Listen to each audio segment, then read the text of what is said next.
저희가 이번 주 계속 절기에 대해서 함께 살펴보고 있습니다. 이 절기라는 것은 우리가 하나님을 만나는 어떤 그 방법이긴 한데요. 특별히 우리가 이 성전이라는 곳, 교회라는 곳은 하나님과 만나는 이 공간적인 장소라고 한다면, 이 절기는 하나님의 임재와 은혜를 경험하면서 하나님을 만나는 시간 속의 성소인 것입니다. 그래서 우리가 하나님을 만날 수 있는 것은 시공간을 통해서 하나님을 만날 수 있는데, 우리가 특별히 어떤 공간적인 개념은 우리가 일반적으로 얘기하는 교회라는 공동체를 통해서 우리는 하나님을 만나게 되는 것이고, 더 나아가서는 우리가 일상에서 더 1년 동안 우리가 절기를 통해서 우리는 그 시간의 역사 속에서 역사하시고 동행하셨던 그 하나님을 우리는 기억하고 바라보고, 더 나아가서는 오늘 그 절기를 살아감으로 인해서 그 시대에 함께 하셨던, 이스라엘과 함께 하시고 하나님의 언약 가운데 함께 하셨던 그 하나님이 오늘도 동시간에 우리와 함께 하신다는 것을 우리가 기억하고 또 소망하며 살아가는 것이 바로 이 절기를 지키는 의미인 것입니다. 그런데 우리가 이 절기라는 것은 결국에는 그 목적이 무엇이냐? 결국은 하나님을 만남에 있다라는 것이죠. 하나님을 기억하고 더 나아가서는 하나님의 약속을 확증하고 소망하고 믿음으로 살아가는 것, 이것이 바로 우리에게 주어지는 절기의 특권이고 은혜인 것 같습니다. 그런데 여러분, 혹시 그 하루에 일과를 짜거나 어떤 일주일, 한 달의 계획을 짜시잖아요. 그러면 제일 먼저 스케줄에 집어넣는 게 어떤 것부터 넣으세요? 대부분의 사람들은 보면요, 우선은 일에 대해서 내가 일을 시작하는 날, 쉬는 날, 그래서 일부터 가장 기본적으로 집어넣는 것 같습니다. 그럼 저는 계획을 짤 때 저에게 가장 먼저 되는 그 첫 번째 일은 무엇일까요? 예배. 저는 우선은 예배부터 집어넣어요, 스케줄에. 그래서 이제 아마 그런 얘기를 하실 것 같아요. 아유, 목사님이야. 일이 목사님이니까 당연히 예배가 1번이고, 우리는 세상에서 살다 보니까 세상의 일들이 1번이고 예배가 2번이지요 라고 얘기를 하겠죠.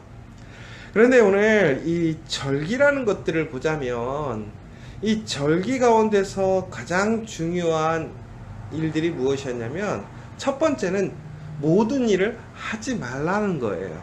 이 절기에는. 왜 그러느냐? 그 절기에는 일을 멈추고 해야 할 것이 있는데, 그게 무엇이냐? 바로 하나님께 성회로 안식하며 예배를 드리라는 것이죠. 왜 그러는 것이냐? 우리가 우리 삶 속에서 여러 가지 일들이 있고 해야 할 일들이 있습니다. 당연히 책임져야 될 일이 있지요. 그러나 그 일들 속에서 가장 먼저 우리가 해야 할 것은 바로 하나님과 함께 하는 거예요. 하나님과 시작하는 거예요. 그리고 하나님과 마치는 거죠. 그러니까 이 절기라는 것은 다시 엄밀히 얘기하자면 이거예요. 우리의 시작과 우리의 끝을 누구와 함께 하는 것이냐면 하나님과 함께 하는 거예요. 더 나아가서는 우리가 일이라는 것에 종속되지 않고, 오히려 일이라는 것을 통해서 더욱더 하나님을 기억하고 하나님께 영광을 돌리고 하나님 앞에 나아갈 수 있는 일이 되어야 된다는 것이죠. 그런데 요즘엔 어떻게 보면 일과 신앙이 바뀌었어요. 오히려 일이 더 중요하고 신앙은 일을 서포트하는, 일을 위해서 보조적인 그러한 개념으로 바뀐 것이죠. 아니라는 것이죠. 일이라는 것은 우리에게 마땅히 해야 할 어떤 사명이고 본분이고 책임이지만, 바로 그 일이 우리를 구원에 이르게 하거나 그 일이 우리에게 진정한 평안을 주는 것이 아니라는 것이죠. 우리에게 평안과 위로와 소망을 주는 것은 오직 하나님밖에 없다라는 거예요.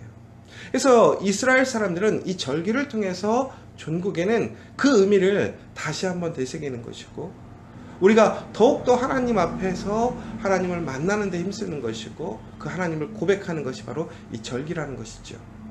그런데 오늘 먼저 나팔절에 대해서 이야기를 하고 있습니다. 이 나팔절은 뭐냐면 나팔을 부는 날이에요. 왜 나팔을 불 것인가? 이것이 이제 어떤 유대인의 달력으로 보면 7월 1일인데 이것을 다시 지금 현존하고 있는 달력으로 보자면 이것이 바로 1월 1일을 의미하고 있습니다. 그러니까 종국에는 우리가 이제 새해가 된 거예요. 한 해가 마감되어지고 새해가 되는 시기. 추수가 끝나고 이제는 그 추수 이후에 새로운 시작을 하는 그 시점에서 바로 이스라엘 사람들은 바로 이 나팔절을 통해서 나팔을 붑니다. 나팔을 분다는 것은 무엇인가요? 새로운 시작을 알리는 것이죠. 다시 우리가 시작한다라는 그 알림을 선포하는 거예요. 그런데 그 시작과 그 선포에서 가장 중요한 것이 무엇이냐? 사람의 계획보다 더 중요한 것이 무엇이냐? 바로 하나님을 만나라는 것이에요. 하나님을 만나야 우리의 인생이 복된 삶이 될 수 있다는 거예요. 그러므로 여러분, 우리 아침마다 우리가 새벽 예배를 드리는 이유가 뭐예요? 나팔절과 같은 의미인 것이지요. 오늘 하루를 시작하는 이 시간, 바로 하나님을 향해 부르짖는 거예요. 나의 오늘 하루의 삶이 하나님과 함께 시작함을 선포하고 하나님과 동행하는 거예요. 바로 이 나팔절을 통해서 우리는 그 하나님이 언제나 이스라엘과 함께 하시며 이끄셨음을 소망하는 것이고, 더 나아가서는 우리의 지난 날들을 살펴보면서 그 지난 날 속에서 하나님이 항상 동행하시고 또한 우리에게 은혜 주시고 사랑 주심으로 그 지나온 시간들을 살아왔던 것처럼 오늘 또한 다시 그 새로운 날 또한 다시 그 하나님의 변함없이 신 사랑과 은혜로 그 능력으로 우리는 오늘 다시 살아갈 수 있음을 소망한다는 것이죠. 결국은 이 아침에 우리가 이 새벽에 무엇을 소망하는 것입니까? 지금까지 살아오면서 동일하게 하나님이 우리와 약속하셨음을 지키셨던 것들을 기억하고 오늘 다시 한번 그 소망으로, 그 기쁨으로, 기대함으로 하나님을 만나는 것이죠. 오늘 그 소망으로 나오신 여러분들에게 하나님이 함께 하심을 믿으시기 바랍니다. 그리고 또한 오늘 우리가 이제 속죄일에 대해서 얘기를 하고 있습니다. 우리가 이 속죄일은 엄밀히 얘기하자면 어떤 얘기냐? 우리가 우리의 죄를 회개하는 날이에요. 그런데 이 회개하는 날 중에 특별히 스스로를 괴롭게 하며 하나님께 속죄하라고 나와 있습니다. 우리가 하나님과 함께하는 것을 선포하는 것이 중요해요. 그런데 그 선포함과 하나님의 동행을 위해서는 어떻게 해야 되느냐? 우리가 하나님 앞에 거룩해져야 된다는 거예요. 깨끗해져야 된다는 거예요. 우리가 결코 죄 가운데 있어서는 하나님과 함께할 수 없습니다. 그래서 바로 이날은 모든 노동을 멈추고 모든 이스라엘 사람들이 온종일 하루 동안 그들의 몸과 마음을, 더 나아가서 그의 가정을, 그의 일터를, 그의 모든 것을 깨끗게 하는 날이었어요. 그러니까 엄밀히 보자면 대청소하는 날이라는 것이죠. 저도 그러거든요. 보니까 집에서 이렇게 아이들을 키우다 보면요, 정말 매일매일 그냥 아이들이 얼마나 어지르는지 모르겠어요. 근데 이거를 안 치우고 한동안 놔두면 어떻게 될까요? 완전히 전쟁터가 되는 거죠.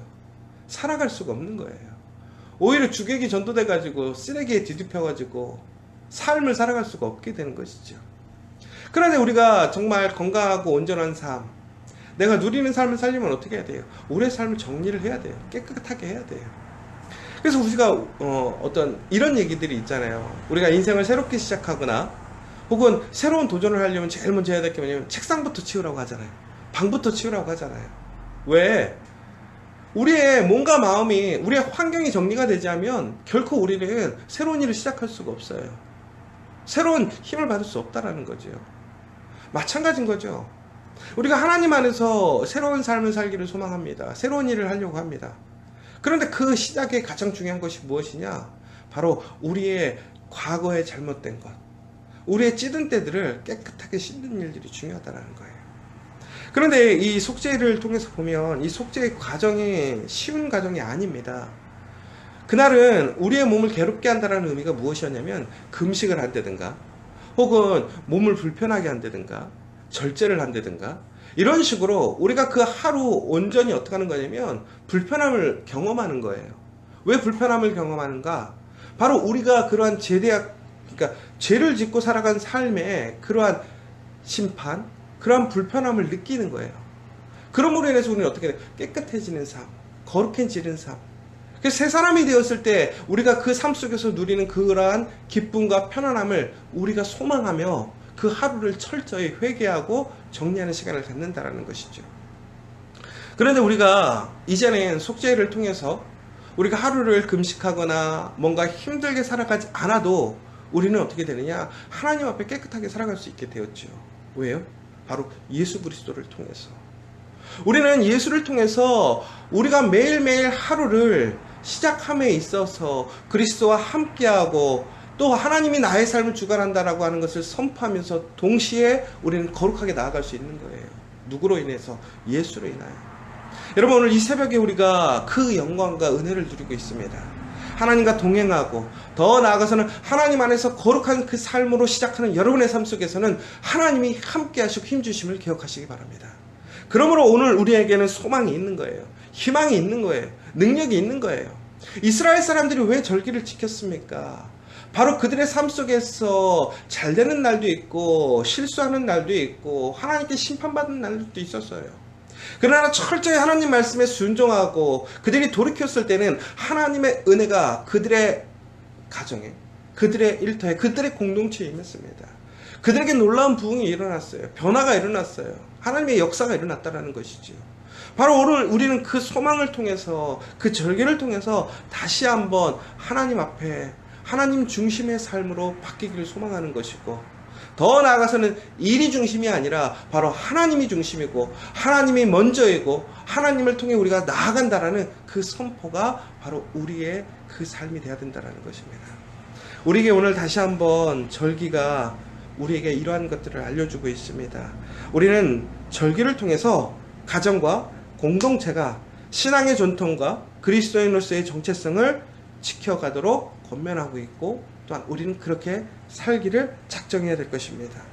특별히 다시 한번 우리가 절기를 지키는 그 정신을 기억해서 예배드림을 통해서 하나님의 약속과 약속의 성취를 믿고, 더 나아가서는 시간과 공간을 초월하시며 언제나 우리와 함께 하시는 그 하나님을 통해서 오늘 하루도 승리하시며 다시 한번 소망으로 나아가시는 복된 하루 되시기를 간절히 소망합니다.